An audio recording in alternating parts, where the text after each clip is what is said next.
Education ground চ্যানেলে সকলকে জানাই স্বাগত। আশা করি সকলে ভালো আছো। আমি তোমাদের সঙ্গে সৌরভ। আজকে আমরা 2025 ডাব্লিউবিএসএসসি গ্রুপ ডি এবং গ্রুপ সি কে টার্গেট করে একটি ম্যাথ এবং জিকে সেট নিয়ে আলোচনা করব। এর আগে আমরা একাধিক ক্লাস দিয়েছি ডাব্লিউবিএসএসসি গ্রুপ ডি এবং গ্রুপ সি এবং আরআরপি এনটিপিসি আন্ডার গ্রাজুয়েট এবং এনটিপিসি যে পরীক্ষা হয়েছিল সেই প্রিভিয়াস ইয়ার রিলেটেড যে সেটগুলি হয়েছিল সেই ম্যাথের সেখানে আসা ম্যাথগুলো আমরা সলভ করছি এবং যেগুলি আমাদের প্লেলিস্টে দেওয়া রয়েছে প্রয়োজন সেগুলো দেখতে পারো। আশা করি সেই ক্লাসগুলি তোমাদের আসলে যে কোনো পরীক্ষার জন্যই হেল্পফুল হবে।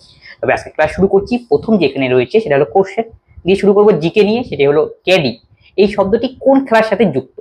ক্যাডি শব্দটি কোন খেলার সাথে যুক্ত? এর সঠিক উত্তর হবে অপশন সি, গোল্ফের সঙ্গে যুক্ত। গোল্ফ খেলার সঙ্গে কিছু কিছু ট্রফি হয়, সেগুলো পরীক্ষায় জিজ্ঞেস করে, যেমন ওয়ালকার কাপ পরীক্ষায় জিজ্ঞেস করবে। ওয়ালকার কাপ, রাইডার কাপ কোন খেলার সঙ্গে যুক্ত? মনে রাখবে এগুলো গোল্ফ খেলার সাথে যুক্ত। ক্যাডি ছাড়াও আরেকটি টাইম পরীক্ষায় আসে যেটা গোল্ফের সঙ্গে যুক্ত, সেটা টি। পরীক্ষায় যাবে টি কোন খেলার সাথে যুক্ত? এটা হবে গোল্ফের সাথে যুক্ত।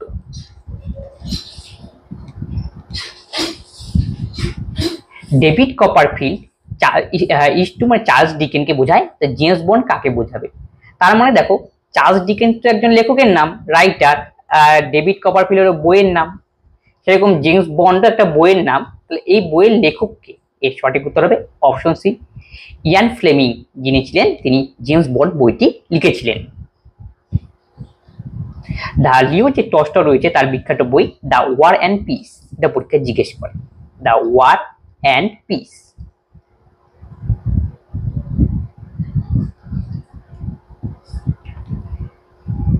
চিত্তরঞ্জন লোকোমোটিভ ওয়ার্কস পশ্চিমবঙ্গের কোন জেলায় অবস্থিত?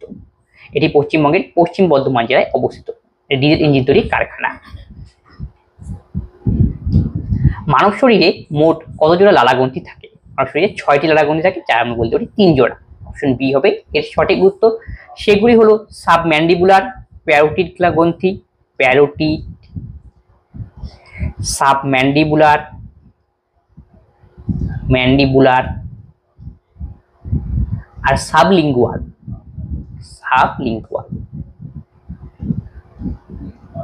এই যে প্রত্যেকটি রয়েছে দুটো করে, 3 দোকানে 6টি বা 3 জোড়া লালাগ্রন্থি থাকে। এই যে প্যারোটিড গ্রন্থি থাকে, এই প্যারোটিড গ্রন্থি আমাদের দেখতে পাওয়া যায় কানের ঠিক নিচের দিকে এবং এটি সবচেয়ে বড় লালাগ্রন্থি। পরীক্ষা যদি জিজ্ঞেস করে সবচেয়ে বড় লালাগ্রন্থির নাম কি, সেই ক্ষেত্রে তোমাকে অ্যান্সার করতে হবে প্যারোটিড গ্রন্থি। আর সাবম্যান্ডিবুলার যে গ্রন্থি রয়েছে সেগুলো চোয়ালের মধ্যে রয়েছে, চোয়াল। আর সাবলিঙ্গুয়াল রয়েছে আমাদের জিহ্বা যে রয়েছে সেই জিহ্বার নিচে। লালাগ্রন্থি থেকে লালারস নিঃসৃত হয়। লালারস একটি ঈষৎ অ্যাসিড।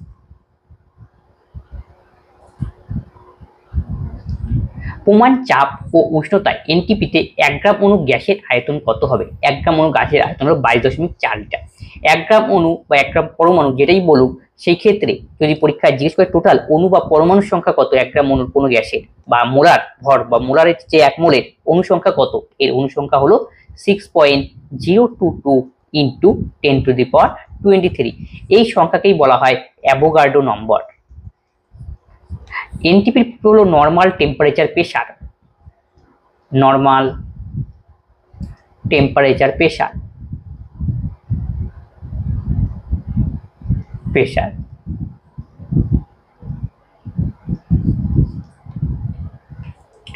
নিচের কোনটি তড়িৎ অবিশ্লেষ্য পদার্থ নয়? সঠিক উত্তর হবে লবণের দ্রবণ। বলছে কোনটা তড়িৎ অবিশ্লেষ্য পদার্থ মানে নয়, মানে কি কোনটা তড়িৎ বিশ্লেষ্য? সঠিক উত্তর লবণের দ্রবণ। লবণ মানে কি? NaCl এর দ্রবণের কথা বলা হয়েছে। NaCl কে যদি জলীয় দ্রবণে দেওয়া হয় তখন এই NaCl বিস্তৃত হয়ে দুটো আয়ন উৎপন্ন করে, সেটা হলো Na পজিটিভ এবং Cl আয়ন। এর জন্য NaCl কে বলা হয় তড়িৎ বিশ্লেষ্য। আমাকে বলছে নিচের কোনটি তড়িৎ অবিশ্লেষ্য পদার্থ নয়, অর্থাৎ মোদ্দা কথা কোনটি তড়িৎ বিশ্লেষ্য? সঠিক উত্তর হবে লবণের দ্রবণ। বাকিগুলি যে রয়েছে সেগুলো তড়িৎ অবিশ্লেষ্য। নীলগিরি উচ্চতম শৃঙ্গের নাম কি? নীলগিরি পর্বতের উচ্চতম শৃঙ্গ হলো দোদাবেতা। নীলগিরি পর্বত কর্ণাটক, কেরল আর তামিলনাড়ু এই 3টি রাজ্যের মধ্যেই বিস্তার করে রয়েছে, জংশনের মধ্যে অবস্থান করেছে নীলগিরি পর্বত। নীলগিরি পর্বতের সর্বোচ্চ শৃঙ্গ দোদাবেতা। নীলগিরি পর্বতের নাম নীলগিরি হয়েছে কিন্তু পরীক্ষায় জিজ্ঞেস করে। কিঞ্জি নামক এক ধরনের গুল্ম জাতীয় ফুল দেখতে পাওয়া যায়, উদ্ভিদ দেখতে পাওয়া যায়, এই জন্য কিরিঞ্জি।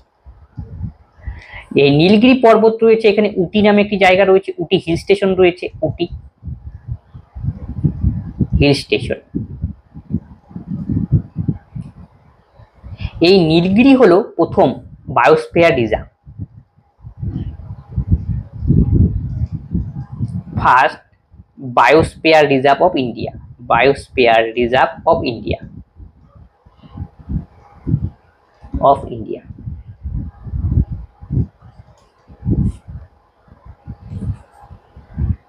বাংলা উপন্যাসে কালবেলা এই রচয়িতা কে? অপশন এ হচ্ছে Shyamal Gangopadhyay, option B Samaresh Majumdar, option C Suchitra Bhattacharya, option D Samaresh Basu. সঠিক উত্তর হবে অপশন বি সমরেশ মজুমদার। 1938 সালে সর্বপ্রথম কোন ইংরেজ অধিবেশনে, কোন কংগ্রেস অধিবেশনে শ্রী সুভাষচন্দ্র বসু সভাপতি হিসেবে নির্বাচিত হয়েছিলেন? সেটি হবে হরিপুরা অধিবেশন, যেটা হয়েছিল 1938 সনে। আর ত্রিপুরী অধিবেশনেও তিনি হয়েছিলেন, সেটা হলো 1939 সনে। সুভাষচন্দ্র বসুর বিখ্যাত একটা বই রয়েছে, সেটা পরীক্ষায় জিজ্ঞেস করে, সেটা হলো দ্য ইন্ডিয়ান স্ট্রাগল,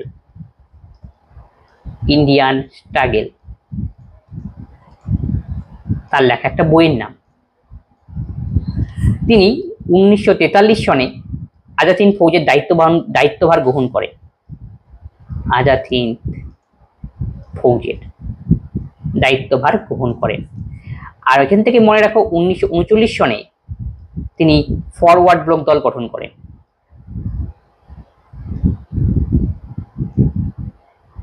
দল তৈরি করেন। নিম্নলিখিত কোন কোষীয় অঙ্গাণুটি প্রোটিন সংশ্লেষে সহায়তা করে? প্রোটিন সংশ্লেষে সাহায্য করে, অপশন ডি রাইবোজোম। এই জন্য রাইবোজোমকে বলা হয় প্রোটিন তৈরির ফ্যাক্টরি, প্রোটিন ফ্যাক্টরি। এই রাইবোজোম আবিষ্কার করেছেন বিজ্ঞানী প্লাডে।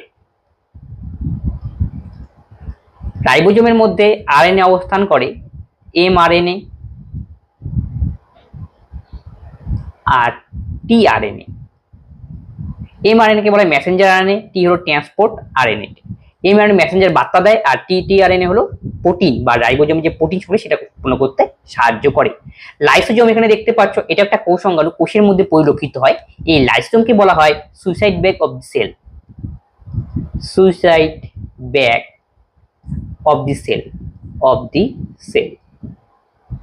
এই যে লাইসোজোম রয়েছে, সে হাইড্রোলাইটিক নামে একটা এনজাইম নিশ্চিত করে, এবং এর ফলে লাইসোজোম কি করে, নিজে থাকা কোষগুলিকে ধ্বংস করে এবং নিজেও কি মৃত্যুবরণ করে। লাইসোজোমকে বলা হয় suicide bag of the cell. আর এখানে সেন্ট্রিওল দেখতে পাওয়া যায়। সেন্ট্রিওল মেনলি এর কাজ হলো কোষ বিভাজনে সাহায্য করা, কোষ বিভাজন, সেল ডিভিশন।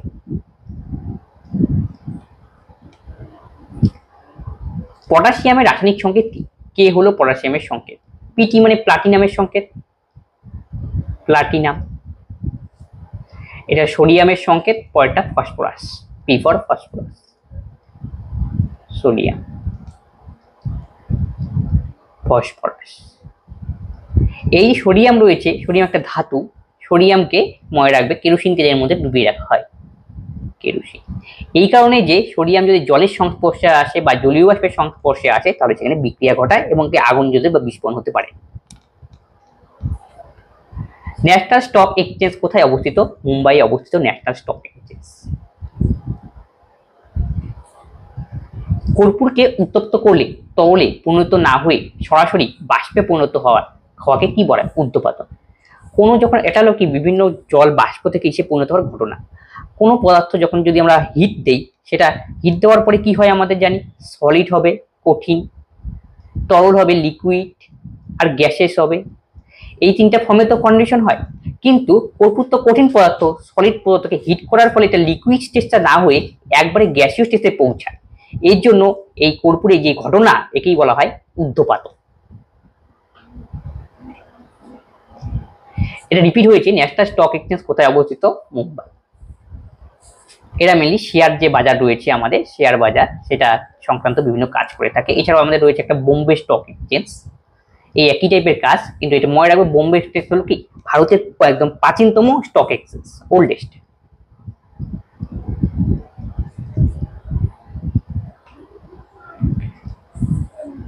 নিম্নলিখিত কোন কোষীয় অঙ্গে প্রোটিন সংশ্লেষে সাহায্য করে? রাইবোজোম। নিচের কোনটি একটি এককোষী জীব নয়? এখানে সঠিক উত্তর হবে অপশন সি ফিতা কেমরি। ফিতা কেমরি এককোষী জীব নয়, এই বাকিগুলো প্রত্যেকটি এককোষী জীব। কোন সালে মহাত্মা গান্ধী দান্ডি অভিযান শুরু করেছিলেন? এটা মনে রাখতে হবে অপশন বি 1930 সনে 12ই মার্চ। তার এই দান্ডি অভিযান শুরু হয়েছিল গুজরাটের সবরমতী আশ্রম থেকে। সবরমতী আশ্রম, সেখান থেকে তিনি ডান্ডিতে অভিযান করেছিলেন। এই ডান্ডিতে গিয়ে তিনি ব্রিটিশদের যে লবণ তৈরি যে আইন তাকে ভঙ্গ করেন এবং সেই আইন ভঙ্গ করে আইন অমান্য আন্দোলনের সূচনা করেছিলেন।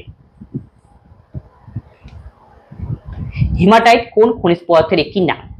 অপশনতে রয়েছে কয়লা, option B bauxite, option C আকরিক, অপশন ডি তামা। হিমাটাইট লোহার আকরিক, তাহলে সঠিক উত্তর হবে অপশন সি লোহা। বক্সাইটে রয়েছে অ্যালুমিনিয়াম, অ্যালুমিনিয়াম। তামাতে চিলকোপাইরাইটিস, চিলকোপাইরাইটিস। এর আকরিকের নাম। সংহিতা, অরণ্যক, মহাভারত, উপনিষদের মধ্যে কোনটি বেদের অংশ নয়? সবাই জানো মহাভারত এই বেদের অংশ নয়। এবার ম্যাথ। একটি নৌকা স্রোতের অনুকূলে 6 মিনিটে 1 কিমি যায়, স্রোতের প্রতিকূলে ঘন্টায় 6 কিমি যায়, স্রোতের গতিবেগ কত? স্রোতের অনুকূল মানে ডাউন স্ট্রিমের কথা বলা হয়েছে। ডাউন স্ট্রিমে 6 মিনিটে 1 কিমি যায়, তাহলে মানে আমাদের গতিবেগ দরকার। গতিবেগ মানে ডিস্টেন্সকে সময় দিয়ে ভাগ করা, তাহলে 1 কিলোমিটার যেতে 6 মিনিট সময় লাগে, তাহলে মিনিটকে আমি ঘন্টায় আনবো, তাই 6কে আমাকে 7 দিয়ে ভাগ করতে হবে। 6 কে 6, 6 10 60, উপরে 1 নিচে 10, তাহলে 10টা উপরে উঠে যাবে। 10 কিলোমিটার পার আওয়ার হলো অনুকূলে বেগ। আবার প্রতিকূলের বেগ এখানে দেওয়া মানে আপস্ট্রিমের বেগ সেটা দেওয়া রয়েছে 6 কিলোমিটার পার আওয়ার। আমাকে বের করতে হবে স্রোতের বেগ। স্রোতের বেগ বের করার ফর্মুলা হলো down minus up divided by 2। Down স্ট্রিমের বেগ 10 এবং আপ স্ট্রিমের বেগ 6, তাকে 2 দিয়ে ভাগ করব। 10 থেকে 6 বিয়োগ করলে 4, 4কে 2 দিয়ে ভাগ করলে 2, 2 কিলোমিটার পার আওয়ার। 7005 দ্বারা গঠিত 4 অঙ্কের বৃহত্তম এবং ক্ষুদ্রতম সংখ্যার পার্থক্য। 4 অঙ্কের সংখ্যা বলেছে, এটা তোমাকে দেখতে হবে। সবচেয়ে বড় সংখ্যাটাকে তৈরি করে নিই, সেটা হবে 7500। এখন সবচেয়ে ছোট সংখ্যা তৈরি করতে হবে, মানে 5 তো নিতে হবে। সামনে যদি 0 0 নিতাম তাহলে কি এর কোনো অস্তিত্ব থাকতো না? 57, 4 অঙ্কের সংখ্যা হতো না, 2 অঙ্কের সংখ্যা হতো, তাহলে 5 থেকে নিতে হবে। 5 0 0 দুটোকে মাঝখানে দিতে হবে, এই 7। এখন বলেছে আমাদের এই দুটোর মধ্যে ডিফারেন্স কত? 10 থেকে 7 বিয়োগ করলে 3, 10 থেকে 1 বিয়োগ করলে 9, 5 থেকে 1 বিয়োগ করলে 4, 7 থেকে 5 বিয়োগ করলে 2, তাহলে 2493, অপশন এ। বার্ষিক 8% সরল হারে টাকা 4 বছরে সুদ এত টাকা। তার মানে বার্ষিক হারে কত হারে কত টাকা, মানে প্রিন্সিপাল আমাকে বের করতে হবে, এই হলো অঙ্ক। তাহলে ফর্মুলা আমাদের I equal to P T R by 100। এখানে আই এর মান দেওয়া রয়েছে 136, পি এর মান আমরা ফাইন্ড আউট করব। টি মানে 4 বছর, আর মানে 8, নিচে হলো 100। কাটাকাটি করলে 4 25 100, 8 দিয়ে যদি কাটাকাটি করো 8কে 8, 5 8 দিয়ে একবারে কাটাকাটি যাচ্ছে, 8কে 8, 5 13, 7 8 56। P equal to 17 into 25। এখন 17কে 25 দিয়ে গুণ করতে হবে।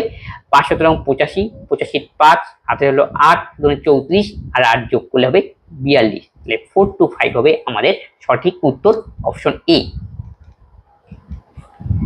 এক ব্যক্তি 12 সমস্ত 1/2 সরস্বতী হারে কিছু টাকা ধার নেন, নিয়ে একটি মোটর বাইক ক্রয় করেন এবং 4 বছর পরে সুদ হিসাবে ব্যাংকে তিনি এত টাকা জমা দেন। এক ব্যক্তি কত টাকা ধার নেয় সুদ হিসেবে জমা নেয়, তার মানে সিম্পলি ইন্টারেস্ট দেওয়া রয়েছে। তাহলে আই এর মান আমরা জানা, আই ইকুয়াল টু এত। আমাদের ফর্মুলা হলো পিটিআর বাই 100। ধার নেওয়াই মানে আমাদের পি এর মান আমাকে বের করতে হবে ইন্টু টি মানে এখানে 4 বছর, আর মানে 12 সমস্ত 1/2। 12 সমস্ত নিচে তো 100 বসতো, আর বাই 100, উপরে আর নিচে 100, উপরে আর নিচে 100 বসতো, কিন্তু আমরা এখানে দেখো একবারে বসাবো 12 সমস্ত 1/2% কে যদি আমরা ফ্র্যাকশনটা উঠিয়ে দিই, মানে এটা ভাগ 100 করলে আমরা পাবো আলটিমেটলি 1/8। 1/8, 4 দোকানে 8। তাহলে পি ইকুয়াল টু 125 দোকানে 250, পাশে একটা শূন্য বসিয়ে দাও, 2500। তেলের দাম 25% বৃদ্ধি পেয়েছে, ব্যয় অপরিহার্য তেলের ব্যবহার কত শতাংশ কমাতে হবে? তাই তেলের দাম প্রাইস বৃদ্ধি পেয়েছে কিন্তু ব্যয় আমরা অপরিবর্তিত, আমাদের টাকাটা আছে সেটা ঠিক ফিক্সড রাখবো, তাহলে ব্যবহার নিশ্চয়ই কমাতে হবে, সেই ইউজ বা কনজাম্পশন কতটা কমাতে হবে সেটা বের করতে। এই টাইপের যখন অঙ্ক দেবে ডাইরেক্ট ফর্মুলা ইউজ করবে, সেটা হলো কি 25% বাড়ানো, 25%টাকে উপরে লেখো, আর বাড়ানোর জন্য 100 সঙ্গে 25 যোগ, আর হ্রাস করলে 100 সঙ্গে 25 বিয়োগ।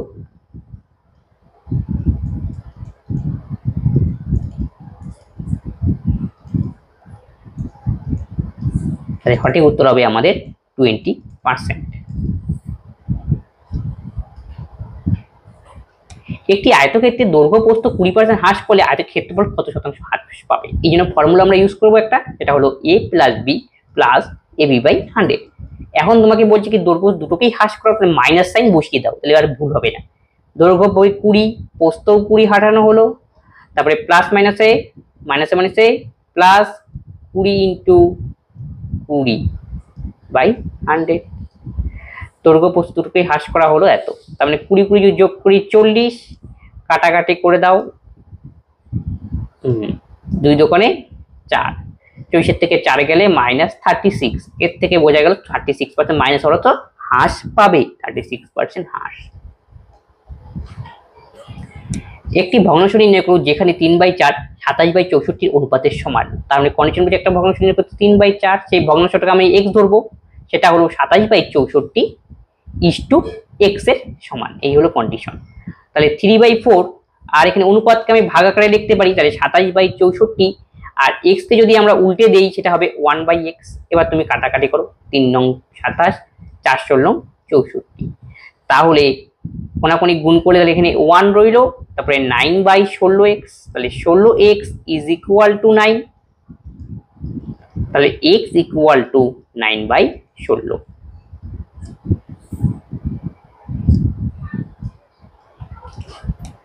8.65 এর সঙ্গে কত যোগ করে যোগফল এত এর সমান হবে? তার মানে গুণটা আগে করে নেই, তাহলে 8.65 এর সঙ্গে কত যোগ করলে অ্যান্সারটা এত এর গুণফলের সমান, তাহলে গুণ করলে পরে 402 ইন্টু 3/10, তাহলে 8.65 প্লাস x, 3 দোকানে 6, 0 3 4 12, একটা 0, 402 3/10, 3 দোকানে 6, 0 3 4 12, তাহলে 8.65 প্লাস x ইকুয়াল টু 120.6, তাহলে x ইকুয়াল টু 120.6 মাইনাস 8.65।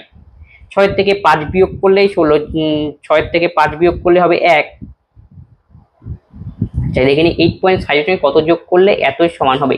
3 দোকানে 6, 0 3 4 12, 1206, একটা 0, 120.6, 8.6 বিয়োগ, আচ্ছা 8.60 ধরতে হবে। তাহলে 10 থেকে 5 বিয়োগ করলে 5, 16 থেকে 7 বিয়োগ করলে 9, হাতের হলো 1, 10 থেকে 9 বিয়োগ করলে হবে 1, তাহলে হাতের হলো 1 1 1, তাহলে 111.95, অপশন বি। পরেরটা বলেছে a/b ইজ ইকুয়াল টু 3:4, আবার b/c ইজ ইকুয়াল টু 6/5। তুমি দেখতে পাচ্ছ a আর b, আবার b আর c, যেখানে শেষ হলো b তারপরেই আবার শুরু হলো c, তার জন্য আমি ডাইরেক্ট a/c বের করার জন্য a/b ইন্টু b/c করবো, তাহলে বোঝা যাচ্ছে এর থেকে b কাটা যাবে, a আর c পড়ে থাকবে, এই হলো লজিক। তাহলে 3 2 6 10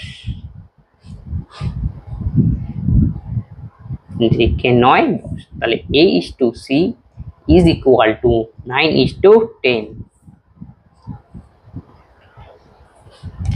একটি ঘড়িতে 10টা বাজতে 10 সেকেন্ড সময় নেয়, 12টা বাজতে কত সময় নেবে? তাহলে 10টা বাজতে 10 সেকেন্ড সময় নেয়, তবে 12টা বাজতে কত সময় নেবে? যখন ঘড়িতে ঘন্টা বাজে তখন কি 10টা বাজতে 10 সেকেন্ড, মানে বিরতি হয়, 10টা ঘন্টা বাজে বিরতি হয় কত? 9, একটা কম হয়, এই যে 9 নিয়ে কিন্তু কাজ করতে হবে, এবং বুঝতে বাজার জায়গায় 10 না নিয়ে আমরা 1 বিয়োগ করে দেব, বিয়োগ করার পরে যেটা বাড়াবে সেটা নিয়ে কাজ করতে হবে। 10 মাইনাস 1 9, একই রকমের নিচেরটার থেকেও তোমাকে 1 বিয়োগ করতে হবে, 12 থেকে 1 বিয়োগ করলে 11, তাহলে 9টা বাজতে 10 সেকেন্ড, তাহলে একটার কত সময় লাগবে? 9টা বাজতে সময় নেয় 10 সেকেন্ড, তাহলে একটা সময় নেবে 10/9 সেকেন্ড, তাহলে 11টার সময় নেবে, 11 দিয়ে গুণ, 110/9 সেকেন্ড। তাহলে ভাগ করো 110 দিয়ে, 9 12 108, 2, 12 সমস্ত 2/9 হবে এই অঙ্কের সঠিক উত্তর, অপশন সি। 4 অঙ্কের ক্ষুদ্রতম পূর্ণবর্গ সংখ্যা কত? তুমি যদি স্কোয়ার জানো এটা অঙ্ক করার দরকার নেই। যেমন আমরা জানি 30 স্কোয়ার হলো 900, 31 স্কোয়ার 961, 32 স্কোয়ার 1024। এখন দেখো 31 স্কোয়ার ছিল 961, এটা 3 অঙ্কের, তার মানে বৃহত্তম পূর্ণবর্গ সংখ্যা। তারপরে তো 4 ঘর আসলো, 31 যে পরে যেহেতু আমরা 32 নিয়েছি, পরের সংখ্যাটাই নিয়েছি একদম, সেটা হলো 1024। এটা 4 অঙ্কের সংখ্যা, কারণ 4 অঙ্কের কি ক্ষুদ্রতম সংখ্যা এবং যার বর্গমূল করলে আমরা কি অ্যান্সারটা অ্যাকুরেট পাবো, মানে বর্গমূলটা মিলে যাবে, তার মধ্যে অ্যান্সার কত 1024। এরপরে তো আরো একাধিক পাওয়া যাবে 4 অঙ্কের। তাহলে 3 অঙ্কের পরে 4 অঙ্কের ক্ষুদ্রতম সংখ্যা হলো 1024। যদি বলতো তোমাকে 3 অঙ্কের বৃহত্তম সংখ্যা কত, সেটা কি ক্ষুদ্রতম বৃহত্তম পূর্ণবর্গ সংখ্যা, তাহলে অ্যান্সার হতো 961। 3 অঙ্কের বৃহত্তম পূর্ণবর্গ সংখ্যা হতো 961, এটা বৃহত্তম। তারপরে আবার কি আসে 4 নম্বরে, 4 অঙ্কের ক্ষুদ্রতম সংখ্যা এটা, 4 অঙ্কের ফার্স্ট সংখ্যা এটা 1024, যার বর্গমূল করলে আমরা অ্যান্সার পাবো অ্যাকুরেট, অপশন বি। কোন ব্যক্তি বিদ্যালয়ে বিজ্ঞান বাণিজ্য কলা বিভাগে 120 জন শিক্ষার্থী রয়েছে, যার মধ্যে 15% বিজ্ঞান বিভাগের অন্তর্গত, মোট 66 জন কলা বিভাগের শিক্ষার্থী হলে কত শতাংশ বাণিজ্য বিভাগের শিক্ষার্থী রয়েছে? তাহলে টোটাল ক্যান্ডিডেট রয়েছে 120 জন, এর মধ্যে বিজ্ঞান রয়েছে 15%, তাহলে সায়েন্স 120 গুণন 15/100, এটা হলো সায়েন্স। তারপর 66 জন কলা বিভাগ, এই যে কলা, আর্টস। তারপরে কি বললো 66 জন কলা বিভাগ কত শতাংশ বাণিজ্য বিভাগে রয়েছে? তাহলে এখান থেকে আমরা বাণিজ্য বিভাগটা বের করে নিই, এই দুটো যোগ করবো, তাহলে 120 থেকে বিয়োগ করবো, বাকিটা তাহলে বাণিজ্য বিভাগ। তাহলে এটা ক্যালকুলেশনটা আমরা করে দিই, সুন্দর শূন্যই, 2 দিয়ে 6 দোকানে 12, 5 দোকানে 10, 3 5 15, 3 6 18 প্লাস 66। তাহলে সায়েন্স আর আর্টস মিলিয়ে কত হলো হিসাব করো, 8 6 14, 6 কে 7 থেকে 8 84, এটা হলো সায়েন্স এবং আর্টস মিলিয়ে টোটাল হলো 8 6 14 6 7 8 84 জন, সায়েন্স এবং আর্টস মিলিয়ে 84 জন। তা টোটাল ছিল ক্যান্ডিডেট 120 জন, তাহলে বাকি ছাত্র নিশ্চয়ই আমাদের বাণিজ্য বিভাগে রয়েছে, তাহলে 120 থেকে আমাকে 84 বিয়োগ করতে হবে। 10 থেকে 4 বিয়োগ করে 6, 12 থেকে 9 বিয়োগ করলে 3, তাহলে 36 জন ছাত্র আমাদের বাণিজ্য বিভাগে। কিন্তু পার্সেন্টেজে কত কত শতাংশ, তার মানে ক্যান্ডিডেট 36 আর টোটাল ক্যান্ডিডেট 120, তাকে নিচে দেবো, পার্সেন্টেজ যেহেতু বলেছে তাকে 100 দিয়ে 3, তাহলে 30%।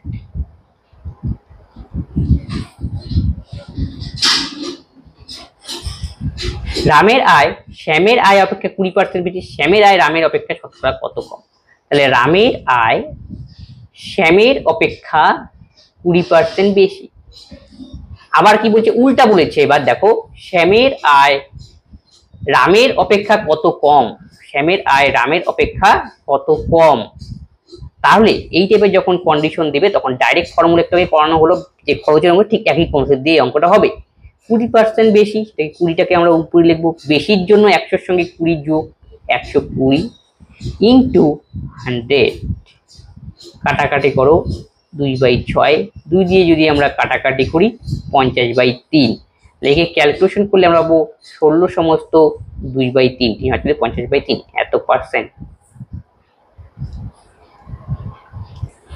সময় মতো বিদ্যুতের বিল জমা দিলে 20% ছাড় হয়, সময় মতো বিদ্যুৎ জমা দেওয়া এক ব্যক্তি 66 টাকা ছাড় পেলেন, তবে তার বিদ্যুতের বিলটা কত এসেছিল? তার মানে 20% ছাড়ই ডিসকাউন্টই হলো এই ছাড়ের সমান, এটা পার্সেন্টেজ, এটা সংখ্যায় নাম্বারে, তাই বলতে পারি 20% এর ভ্যালু 66, তাহলে 1% এর ভ্যালু আমরা বলবো 66/20, যেহেতু আমাকে বিল বের করতে বলছে মানে 100% এর ভ্যালু আমাকে বের করতে হবে, সেটাই বিল টোটালটা ইন্টু 100, 5 × 100, 5 6 30 0, 5 6 30 আর 3 33, অপশন বি। 2 কেজি 250 গ্রাম এত কুইন্টালের শতকরা কত? এই টাইপের অঙ্ক দিলে দুটো সেম ইউনিটে এনে তোমাকে হিসাব করতে হবে। তাহলে 0.7, যার সঙ্গে বলছে কুইন্টালের, র কার সাথে, কুইন্টালের সাথে, তাহলে কি নিচে রাখো 0.7, আমি কুইন্টাল থেকে গ্রামে বানাবো যেহেতু উপরটাকে আমি গ্রামে বানিয়ে অঙ্ক করবো। তাহলে 1 quintal equal to 100 KG. KG কি হবে, গ্রামের বানাতে গেলে 1 3টা শূন্য দিয়ে গুণ। তারপরে কি রয়েছে, উপরে 2 কেজি 250 গ্রাম, তারপরে টোটাল যদি গ্রামে কনভার্ট করে যাবে 2250 গ্রাম। শতকরার জন্য আমি এখানে 100 দিয়ে গুণ করব, এই হলো অঙ্ক। এবার দেখো এখানে 72 দশমিকের পরে দুটো ঘর, তার মানে 100 উপরে যাবে। এখন তুমি কাটাকাটি করো, এই 100 কাটা, 1 2 3, এখানে 3টা ঘর কাটা, তার মানে আলটিমেটলি আমার ক্যালকুলেশন রইল 225 আর নিচে 72।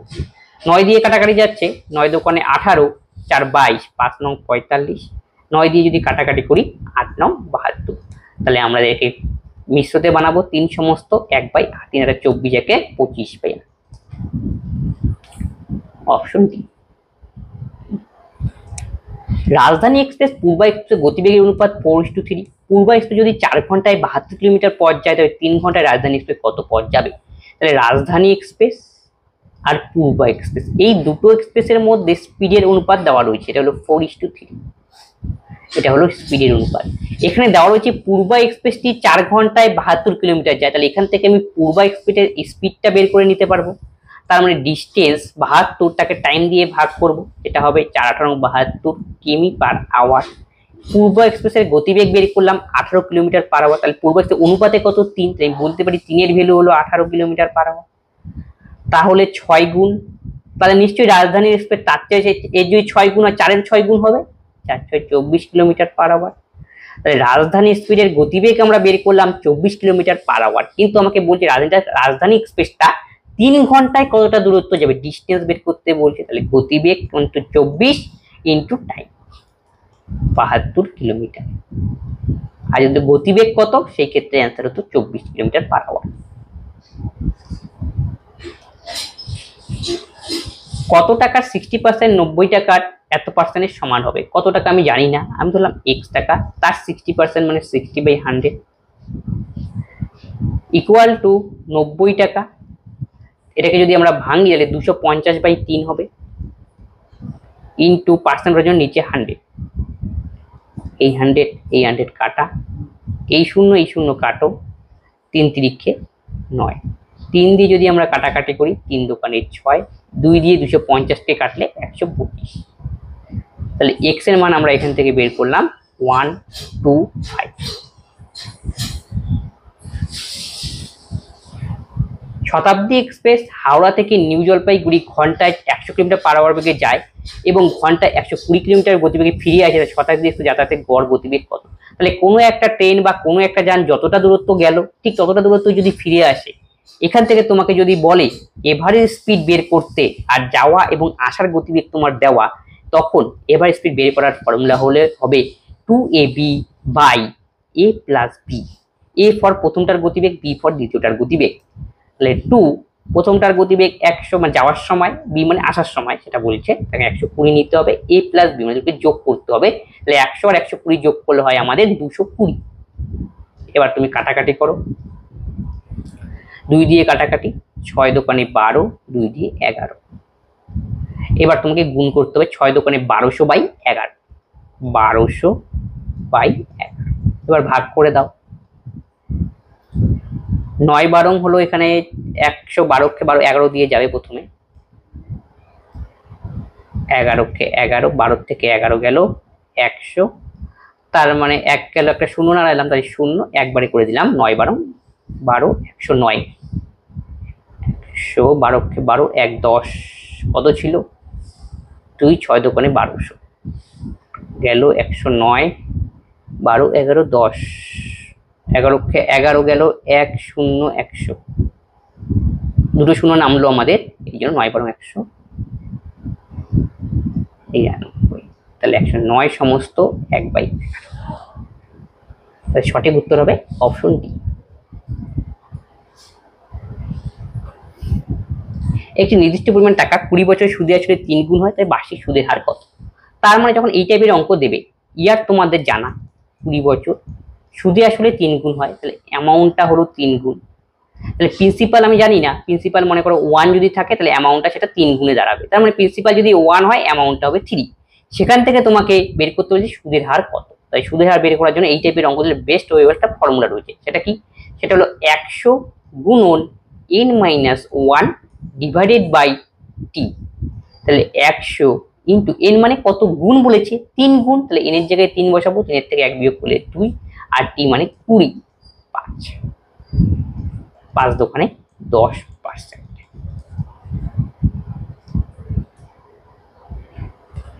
একটি ক্যাম্পে 4000 জন লোকের 190 দিনে খাওয়ার মজুদ ছিল। 30 দিন পর 1000 জন অন্যত চলে গেল, যারা রয়ে গেল অবশিষ্ট তাদের আর কতদিন যাবে।